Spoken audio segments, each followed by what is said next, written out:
This is my all-time favorite condition build. Yes, it's a condition Renegade. It has a very nice, very fluid rotation, and in my opinion it's very fun to play while reaching a very respectable damage number of around 42 to 43k DPS if you pull it off perfectly with perfect gear. This build is using Spear, so it's even easier than the Mace X variant with Spear, which reaches almost the same number. So if you're intrigued by this, be sure to watch the whole video to not miss out a thing. As always, special shout out to all my dear supporters that help me keep the lights on. And now without much further ado, let's jump straight in and start with a disclaimer. I didn't come up with this build, I just want to promote it because it's so fun. So be sure to check out the written guide of Snowcrows and their whole website. Link is in the description down below. So all credits to them. I just want to promote this build and explain every single detail to it so that you actually understand how to play it. But now enough of the rambling. Let's start with the gear. So for gear, it's really straightforward. Full Viper gear, yeah? That's the only thing that you want. Full Viper, spears, armor, trinkets. If you can afford infusions, you would go with condition damage infusions, of course. For your rune, you want to go Superior Rune of the Trapper, it's just the best choice. If you can't get this one, I would recommend probably Superior Rune of the Nightmare.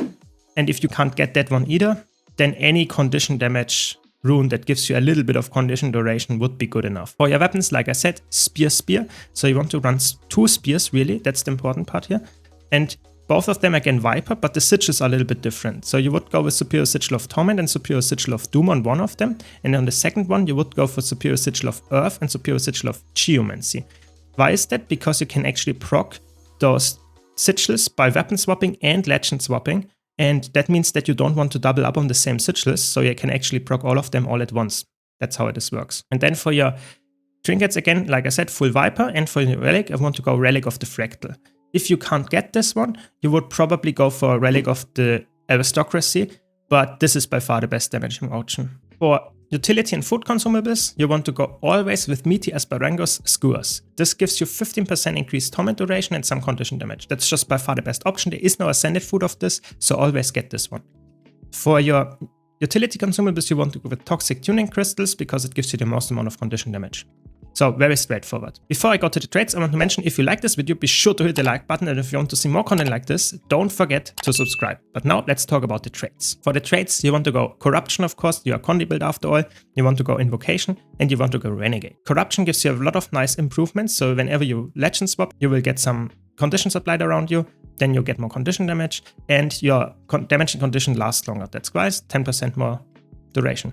Then whenever you swap legends, you get even more conditions by using this trait. Some nice damage increase. This is only melee, keep that in mind. You still can deal some damage from range, that's good, just not this trait. Then Pact of Pain means that you actually apply a little bit longer conditions to enemies, but you also get longer conditions on yourself.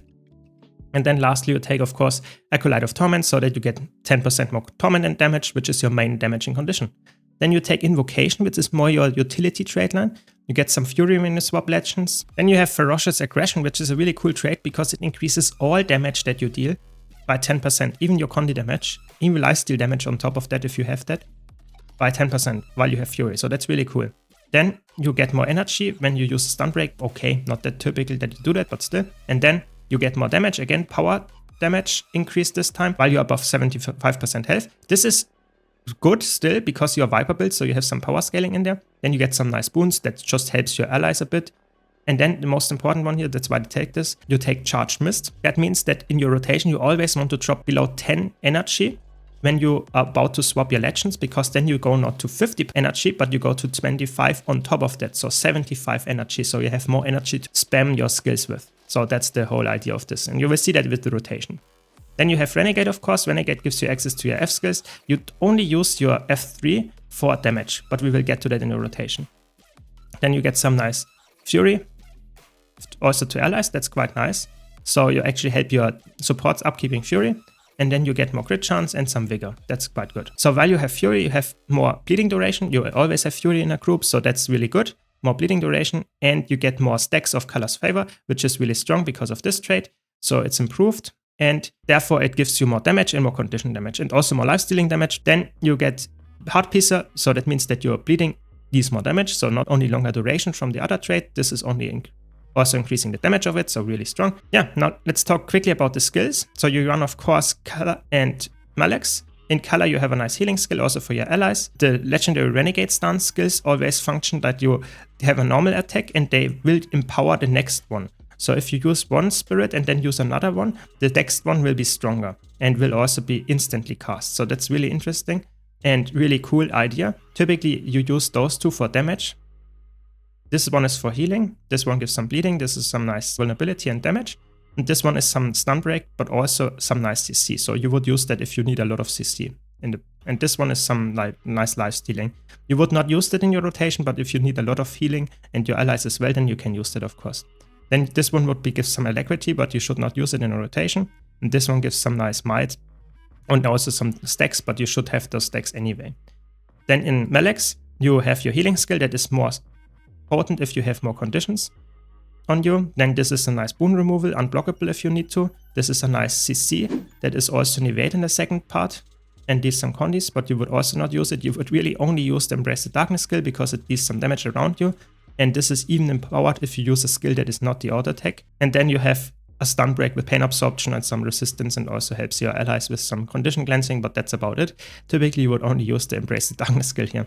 Then you have your spear. Of course, you have both weapons are spears. The auto attack is nice because it can be melee or ranged and does some nice damage and some vulnerability and torment. Then you this Abyssal Force, just some nice low cooldown damaging skill. Then the 3 skill is a nice evade that also does some nice damage. Keep that in mind, so it's really good. And you have a 4 skill is a nice CC that is a pull, so that can help in fractals, for example, if you want to pull mobs together. But of course, it's also damage increase. And then you have your 5 skill, which is the most important part about the whole spear, because that does some nice damage. And it gives you a stacking buff that helps you deal damage, especially when you then weapon swap, you deal some damage around you as well. That's why you use spear. And all your spear skills actually recharge this a little bit when you use it. So that means that you can spam it more often and it has 3 ammunitions. That's how this whole build builds. Now let's talk about the rotation. So for the opener, you want to start in Legendary Renegade stance and start with Ice Razor's Ire into Abyssal Race and Razorclaw's Rage. And instantly swap to Legendary Demon stance. And weapon swap. So that's one of the most important parts about this build. You always want to weapon swap directly after you swap the stance. This is very important. The loop after that is very straightforward in my opinion. That's why I like this rotation so much, because it's not that difficult. It's really straightforward in my opinion. Whenever you are on a Legendary Demon stance, you want to instantly cast Embrace the Darkness and use Abyssal Force, or if it's not up, Abyssal Blood. But prioritize Abyssal Force if both of them are up. Always use Abyssal Race 3 times if you are a Legendary Demon stance, and use Abyssal Force, so the 2 skill on Spear, twice if you're on a Legendary Demon stance. And you should try to aim for using Abyssal Blood and Abyssal Blitz, so the 3 and the 4 skill, once per Legendary Demon stance loop. So this is the whole thing. You only want to repeat this during the loop, and whenever the weapon swap and legend swap come off cooldown, you instantly swap to the other stance. And in the Legendary Renegade stance, you would use the Ice Razor's Ire into Razorclaw's Rage. This is the whole idea. And then after that, you just wait until your weapon swap and your legend swap come off cooldown.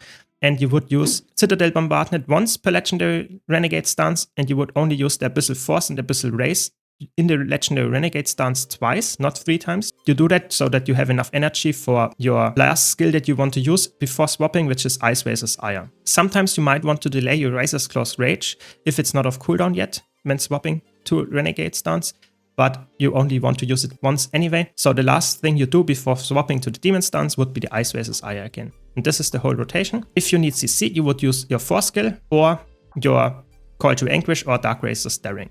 But that's about it. So you don't have that many CCs. You can see in the background, really fun build, really fluid rotation. Really, I would say, fun to play in almost all encounters. And I can highly recommend it. I'm a big Condition Renegade fan. So I hope you enjoyed this video and I could convince you that this is a really fun build and you should try it. I hope you enjoyed this video. If you found this video helpful, be sure to leave a like. And if you want to see more content like this, don't forget to subscribe. Thanks again to all my supporters. All the credits to Snowcross for this build, be sure to check out their website in the description down below. Thanks a lot for watching. I hope to see you all in the next video.